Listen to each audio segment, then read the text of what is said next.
Have you had a deep, growing desire to hear God? I mean, really hear Him. But you don't know where to start? It even feels daunting and like a huge, bigger than you thing. In this video, we are going to tackle a few misconceptions that could be hindering you from hearing God in the ways that He speaks. Over the years of my faith journey, I could relate to all three, but for sure and especially the third one. So stick around until the end, until we've gone over all three, and I will then share with you the number one thing I did to change my ability to hear God. When it comes to hearing God's voice, many people have misconceptions that can hinder them from their God-given calling and their spiritual journey. I mean, look at Adam and Eve. They had only been in the Garden of Eden walking with God for a short time before Satan came in with a misconception, derailed them and all of humanity. All right, that's a bit dramatic, but is it? I mean, at the end of the day, that one misconception led to the entire fall of man and to God having to reconcile us by showing us His great love. And how did the misconception start? It started with a question from Satan to them about whether they really heard God clearly. Let's get into this. Misconception 1. God only speaks to special people. So we'll start out and debunk this one right away. In our last video, we talked about the ways that God speaks. One of those ways is dreams and visions. And the first time God chose to speak to someone in a dream is not someone who we would have thought probably if we're living a spiritual life. The first person that God speaks to that's recorded in history is to a pagan, unbelieving king. And not only does He speak to him in the dream, He speaks audibly to him and saves his life. If you want to search out the Old Testament for that story, the name of the man is Abimelech. And here's one final clue for that as well. The story is about the mighty man of God, Abraham. Now let's take this to a practical level. In the Gospels, which would be considered Matthew, Mark, Luke, and John, we have the account of Jesus' own life. Jesus was called the Word of God made flesh. He was also called the exact imprint and nature of God Himself. In the Gospels, we have an account of this Jesus who, just being anointed by God, is walking alongside the beaches and decides to call to Himself His first 4 disciples, the ones that He would walk with and talk with daily. In fact, He would be living with them for the next 3 years daily. So He chose 4 fishermen. 4 fishermen who were probably under 21. Now let me tell you something about the culture back then. Fishermen were not special. Fishermen were usually children trained from years before and generations before from their own parents. Children who in that context probably did not go through any type of spiritual school or Torah until they were in their late years. They might have started in them, but they didn't finish. Most of the culture would have saw them as just a working poor class person.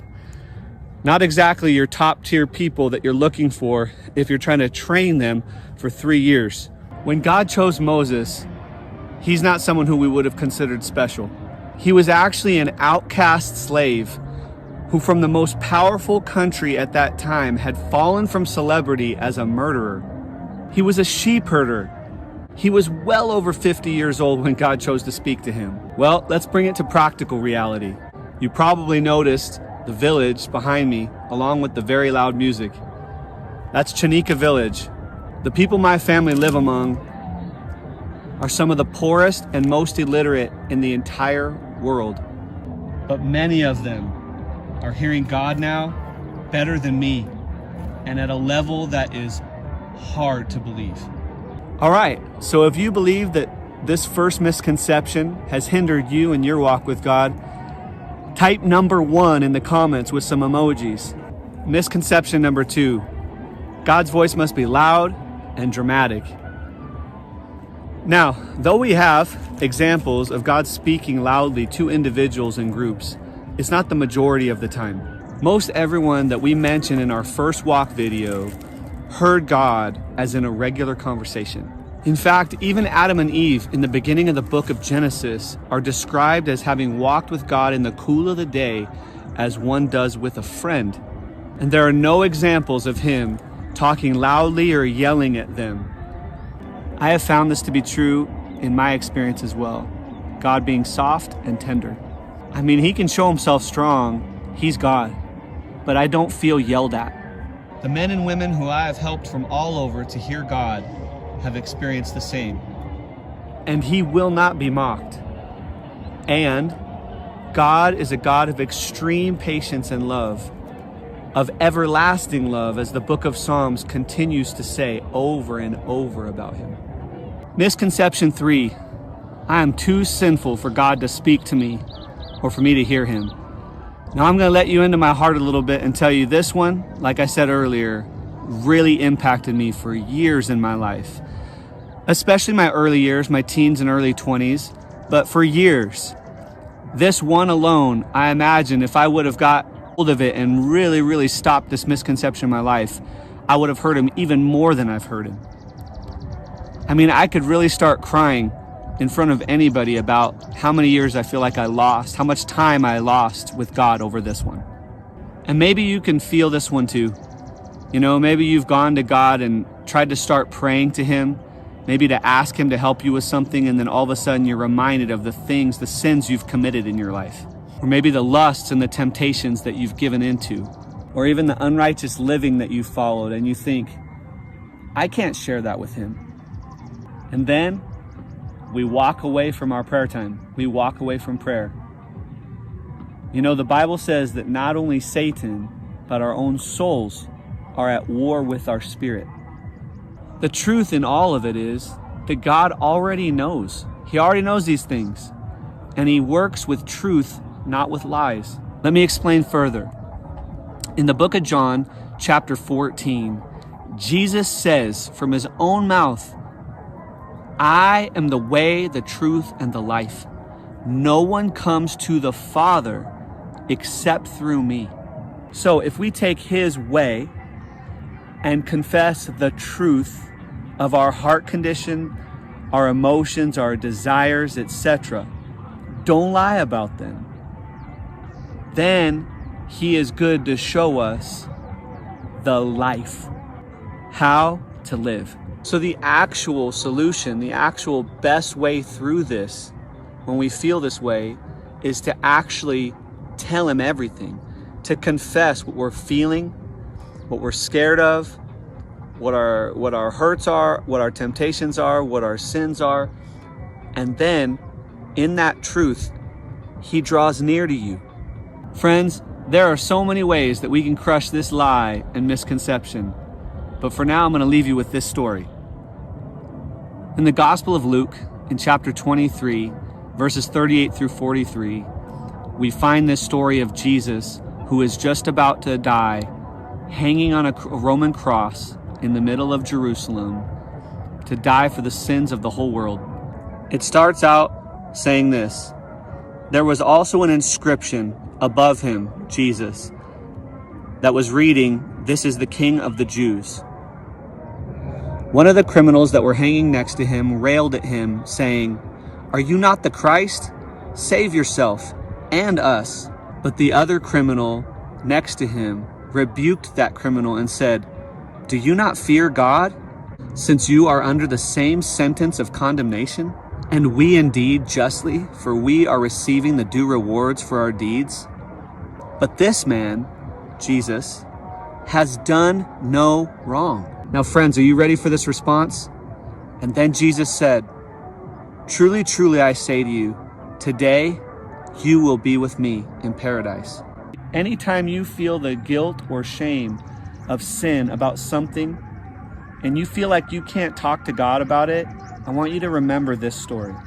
I mean, that man was literally at death's door and confessed the truth and the state of why they were there together, him and the other criminal. And Jesus heard him while dying and suffering and said, "Because of your confession, because of your truth-telling, I'm going to let you enter into my life, the way to God the Father." Confess the truth to him and don't hide it. because he knows anyway. And he longs to hear you share the true state of your humanity with him, to share the real you with him, so then he can usher you into his truth and his presence. There you have it. 3 misconceptions about hearing God. If you hung with us this far, I promised you that I would share with you the number one thing I did to change my ability to hear God. I'm actually going to do that and give you a quick bonus of bullet points on ways to help you in hearing the voice of God. Okay, here are a couple of ways to increase in hearing the voice of God. Number 1, daily read the Bible. I know that can seem daunting, but it's something that you have to find a rhythm to do. Number 2, pray and ask for his guidance. In future videos, we'll talk about how to change your questions to his questions and not yours. Number 3, listen and obey the correction and direction of the Holy Spirit. And lastly, come like a child to him with an anticipation, humility, and a posture to learn. All right, and now the number one way I found to increase the ability to hear the voice of God in my life daily.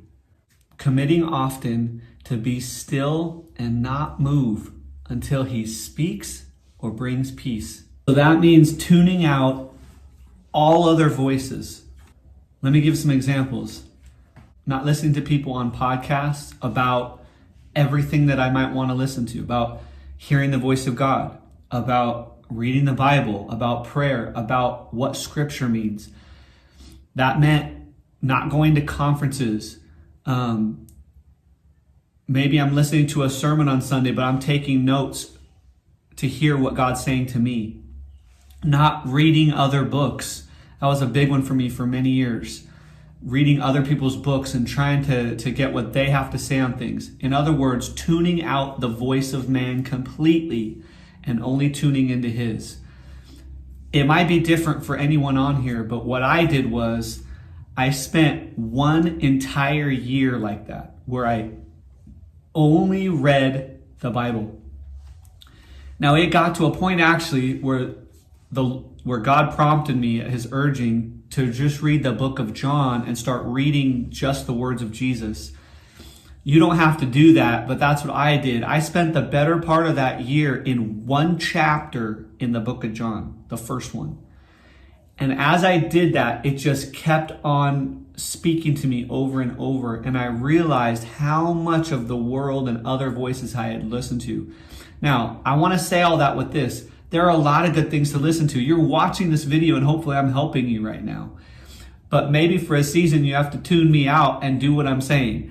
So the point being, the number one way that I heard the voice of God change in my life and the ability to hear him was that I committed often to being still, not moving, and not listening to other things but him. Finally, in conclusion to that thought, get a journal of some kind. Now I know some of you are like, I can't journal, I can't. Just hear me out on this. Get a journal or some way, a computer, some way to document the dialogue that you're having with God. I'll get into this a lot more in another video and what it looked like for me step by step and the time it took when I committed to those times often of being still, because it wasn't immediate. But start by getting a journal, and when you go through the things that I just mentioned that could help you, dialogue what you're hearing and dialogue what you're asking so that you have a history with God. We'll talk about that in another video. So friends, don't let your spiritual ears get clogged by these 3 misconceptions that you can either be thinking or people are telling you. 1, you don't have to be special for God to speak to you. 2, God's voice is not always some booming dramatic voice. And 3, you are not too sinful to be able to hear or for him to be able to speak to you. So which of these 3 can you relate to? Let us know in the comments, and even ask a question about one of the 3 if you have one, or even let us know if maybe you want us to go dive deeper into a video about one of them. But if you want more out of your spiritual growth, if you're desiring the more, type more in the comments and we'll be sure to reach out to you with some powerful resources that can equip and help you grow even more. Until then, friends, keep walking in courage.